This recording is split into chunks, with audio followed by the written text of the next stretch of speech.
පණුන්ට රෝම සංඛ්‍යා 1 සිට 20 දක්වා තියෙනවා. අපි ලියන්න පුතේ බලමු. අපි එකට හඳුන්වනවා 1යි i කියලා කියන්නේ අපි i 1යි 2යි කියන්නේ පුතේ i 2ක් අපි හඳුන්වනවා. අඳුර 3 කියන්නේ පුතේ i 3යි.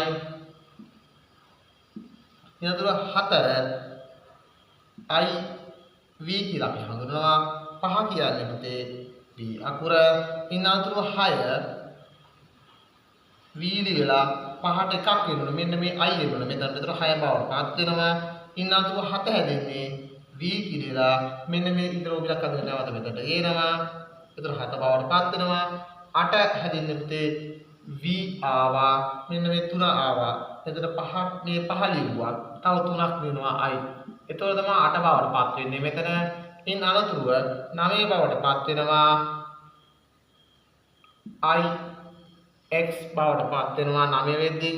ඊනාතුරු 10 වෙනවා පුතේ කියන්නේ x හඳුන්වනවා.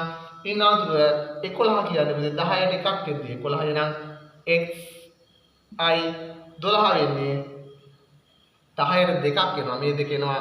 ඒතර x i ඊළඟ 13 x i ඒ කියන්නේ 10 ආවා. මේ තුන මෙතන ආවා.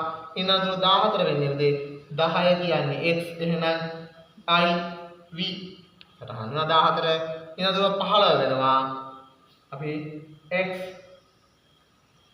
v 15 කියන්නේ x 10යි මෙයා ළඟදී 5යි 15 වඩපත් වෙනවා.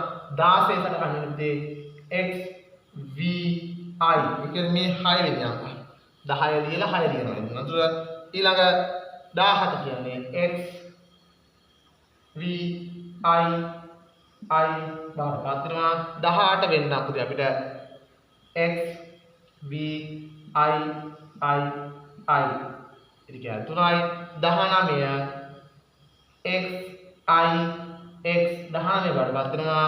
20 කියන්නේ පුතේ 10 දෙකක්. ඒ කියන්නේ x දෙකක් වෙනවා 20 බවට පත් වෙන්න. හොඳින් මේ ලැබෙන රෝම ඉලක්කම් ටික පරිශීලනය කරලා හොඳට දැනුම වර්ධනය කරගන්න කියලා මම ඔබ සමගින් ඉල්ලා සිටිනවා.